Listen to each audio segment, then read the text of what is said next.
Hello friends, I am Santosh Kushwaha और आज हम शिक्षण कौशल के बारे में पढ़ेंगे। तो शिक्षण कौशल में मेरी स्किल है प्रश्न प्रभावशीलता कौशल। तो प्रश्न प्रभावशीलता कौशल जानने से पहले हम जान लें कि शिक्षण कौशल क्या होता है। तो शिक्षण कौशल बोलना चाहिए कि ऐसे कौशल क्या होता है। तो कौशल बोलना चाहिए कि किसी भी क्रिया या किसी भी कार्य को करने का जो तरीका है उसको बोलते हैं कौशल।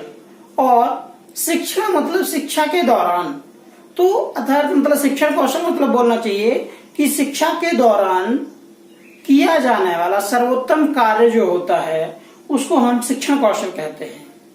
शिक्षण कौशल की मतलब तुलना ऐसे की जा सकती है कि जो इम्पोर्टेंस दुल्हन के लिए आभूषण का होता है वही इम्पोर्टेंस एक शिक्षक के लिए शिक्षण कौशल का होता है। चलिए अब हम देखते हैं हमारा प्रश्न प्रभावशीलता कौशल क्या होता है। तो प्रश्न प्रभावशीलता कौशल ये होता है कि किसी से प्रश्न पूछना, और प्रश्न पूछना तो कैसे प्रश्न पूछना, सार्थक प्रश्न पूछना। सार्थक होने चाहिए, तारतम्य होने चाहिए, अर्थपूर्ण होने चाहिए और प्रकरण से संबंधित होना चाहिए। यह चीज हमको देखने में जितनी सरल लगती है उसको जब हम क्रियान्वित करते हैं तो वो हमको उतनी ज्यादा कठिन प्रतीत होती है।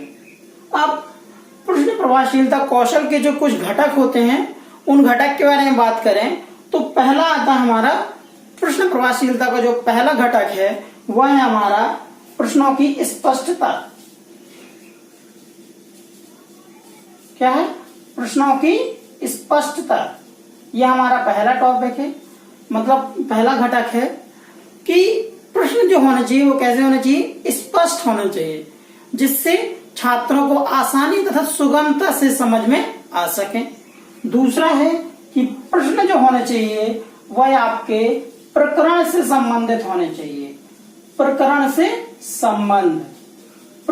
संबंध का मतलब ये है कि वो जो प्रश्न हम पूछ रहे हैं वो हमारे उस टॉपिक से जो भी हम पढ़ा रहे हैं उससे रिलेवेंट होना चाहिए। फिर तीसरा आता है हमारा प्रश्नों का स्तर, कि प्रश्नों का स्तर कैसा होना चाहिए। तो प्रश्नों का जो स्तर है वो बालक के स्तर के अनुरूप होना चाहिए, क्योंकि हमारी जो शिक्षा पद्धति है वो कैसी है, बाल केंद्रित शिक्षा पद्धति है। फिर चौथा आता है हमारा, प्रश्नों का स्तर देख लिया हमने, जो प्रश्न होने चाहिए वो कैसे होना चाहिए, पूर्व ज्ञान पर आधारित होना चाहिए। पूर्व ज्ञान पर आधारित मतलब इसका मतलब यह है कि उनको पहले से जो पता हो उससे क्वेश्चन हम पूछें। पूर्व ज्ञान से नवीन ज्ञान की जो अवधारणा है वह प्रश्न प्रभावशीलता कौशल के अंतर्गत आती है। फिर इसके बाद आता है प्रश्नों की संख्या,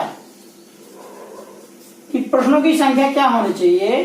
तो प्रश्नों की संख्या होनी चाहिए क्या, पर्याप्त, जिससे कि जितने भी स्टूडेंट हैं उन सभी से क्वेश्चन पूछा जा सके, सभी छात्रों को उत्तर देने का मौका मिल सके। फिर छठवां पॉइंट है इसका कि प्रश्नों का वितरण से मतलब ये है कि हम जो प्रश्न उठाएं वो हम किसी एक को पॉइंट आउट करके, मतलब किसी एक टॉपिक को लिया और उस टॉपिक का जैसे एरिया, तो एरिया से ही सारे क्वेश्चन पूछ लिए, ऐसा नहीं। उसके सारे के सारे जितने भी सेक्टर हैं सबसे हमको क्वेश्चन पूछना चाहिए। फिर इसके बाद आता है हमारा सातवां पॉइंट, उचित गति एवं विराम। जब भी प्रश्न पूछें तो उचित गति के साथ पूछें, साथ ही साथ बीच में अगर विराम की आवश्यकता है तो विराम भी दे। ये होते हैं हमारे प्रश्न प्रभावशीलता के 7 घटक। अब आज का हमारा टॉपिक है, अच्छा जैसे प्रश्न प्रभावशीलता कौशल जो होता है वह प्रश्न जो होते हैं बहुत तरीके के होते हैं, जिसमें प्रस्तावना प्रश्न होते हैं, फिर विकासात्मक प्रश्न होते हैं, बोधात्मक प्रश्न होते हैं, पुनरावृत्ति प्रश्न होते हैं। तो हमारी जो एग्जाम मतलब जो मैं पढ़ा रहा हूं उसमें इन 3-4 का मैं उपयोग करूंगा। तो अभी मैं आपको प्रस्तावना प्रश्न बता रहा हूं कि प्रस्तावना प्रश्न कैसे पूछेंगे हम। तो प्रस्तावना प्रश्न के लिए, अच्छा तो काकुल बेटा मैंने ब्लैक बोर्ड पे क्या बनाया हुआ है, एक बिंदु बनाया हुआ है। क्या बनाया हुआ है, बिंदु। अच्छा बिंदु क्या होता है, आप बताओ शौर्य बेटा, बिंदु क्या होता है।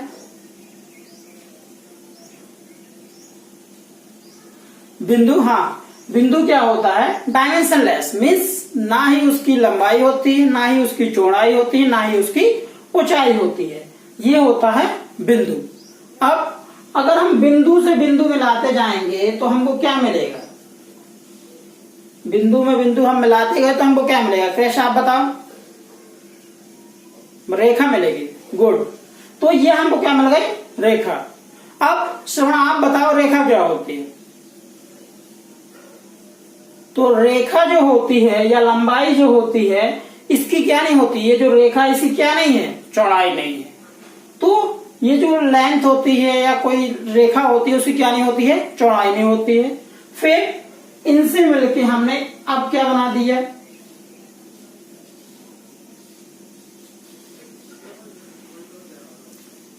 आप बताओ वंश का ये क्या बना दिया, तो ये हमने क्या बना दिया, आयत, गुड।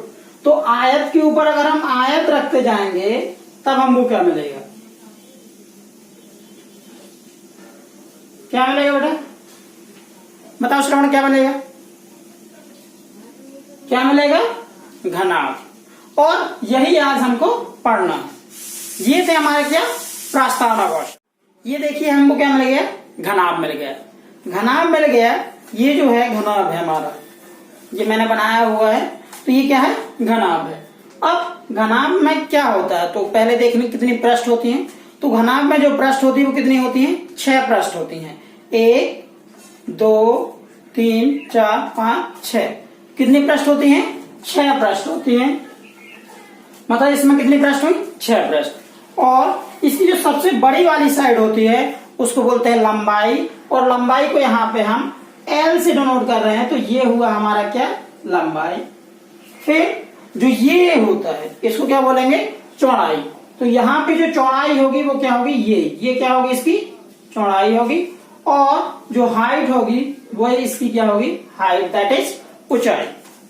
अब हमको यहाँ पर पढ़ना है कि घनाभ का संपूर्ण पृष्ठ क्षेत्रफल। तो क्या पढ़ना हमको, घनाभ का संपूर्ण पृष्ठ क्षेत्रफल। संपूर्ण पृष्ठ क्षेत्रफल के लिए हमको क्या जानना पड़ेगा कि भाई उसकी पृष्ठ कितनी थी, हमने देख लिया कितनी पृष्ठ होती है उसकी, 6 पृष्ठ होती हैं। कहने का मतलब हुआ कि जितनी भी पृष्ठ थी उन सभी का क्षेत्रफल क्या होगा, संपूर्ण पृष्ठ क्षेत्रफल बन जाएगा। तो कितनी पृष्ठ हमारी, 6 पृष्ठ हैं। मतलब कि पहली पृष्ठ का एरिया, पहली पृष्ठ का क्षेत्रफल, फिर दूसरी पृष्ठ का क्षेत्रफल, फिर तीसरी पृष्ठ का क्षेत्रफल, फिर चौथी पृष्ठ का क्षेत्रफल, पांचवी पृष्ठ का क्षेत्रफल और छठवीं पृष्ठ का क्षेत्रफल। अब ये हमने पृष्ठ का क्षेत्रफल देखा इनका कि ये होगा, तो पृष्ठ का क्षेत्रफल क्या होगा ये देख रहे हैं। तो पृष्ठ का क्षेत्रफल, इसकी जो प्रत्येक पृष्ठ है वह किस शेप में है, इसकी जो प्रत्येक पृष्ठ होती है वह कैसी होती है, आयताकार होती है। अब देखिए ये भी अगर हम इसको देख रहे हैं तो ये भी आयताकार है, ये सरफेस, ये जो पृष्ठ है ये भी आयताकार है, ये भी पृष्ठ हमारी आयताकार है, ये सब कैसी हैं, आयताकार है। अब ये जब आयताकार हैं तो अब हमको किसकी जरूरत पड़ेगी, आयत का क्षेत्रफल। तो ये क्या है, विकासात्मक प्रश्न। जो हम पढ़ाना स्टार्ट करते हैं उसके बाद जो जिनकी जरूरत पड़े जिन प्रश्नों की, उनको बोलते हैं विकासात्मक प्रश्न। अच्छा तो बेटा आप बताओ शैफाली, आयत का क्षेत्रफल क्या होता है, क्या बोला, लंबाई गुणा चौड़ाई, गुड। क्या होता है आयत का क्षेत्रफल, लंबाई गुणा चौड़ाई। तो फर्स्ट के लिए लंबाई गुणा चौड़ाई, सेकंड के लिए, थर्ड के लिए, क्योंकि सभी के सभी कैसे हैं, आयत हैं। अब इस डायग्राम की मदद से हम इनको देखेंगे। तो फर्स्ट सरफेस हमारा क्या है, देखिए ये बन रहा फर्स्ट, इसकी लंबाई क्या है L और चौड़ाई क्या है B। तो इसका क्षेत्रफल क्या बन जाएगा, लंबाई गुणा चौड़ाई, that is L into B। फिर सेकंड सरफेस के लिए इसकी लंबाई क्या है L और चौड़ाई की जगह पे इसकी क्या दी गई है, हाइट, मतलब ऊंचाई दी गई है। तो ये क्या बन जाएगा, लंबाई गुणे ऊंचाई। फिर थर्ड सरफेस के लिए इसकी देखिए थर्ड सरफेस क्या है, लंबाई क्या बन रही है, ये जो इसकी चौड़ाई है वो क्या बन रही है, लंबाई।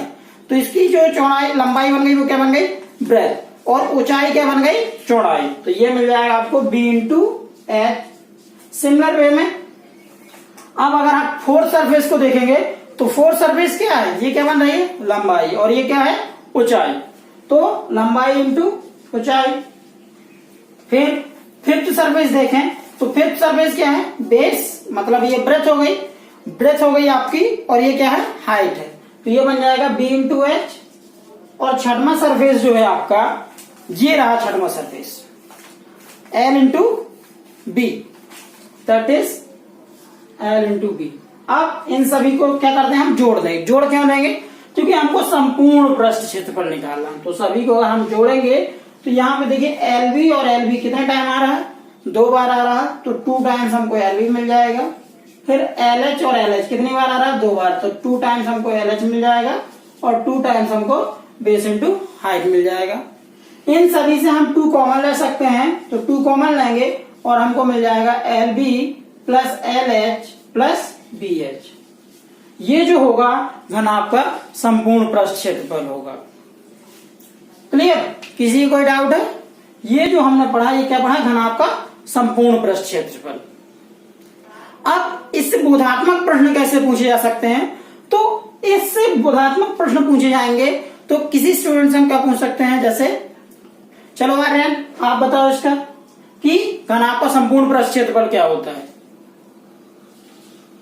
क्या बोला आपने, 2 bracket L B into L H plus B H. Good. तो अगर किसी को नहीं समझ में आए तो आप मेरे से पूछ सकते हो अभी। Okay friends, thank you.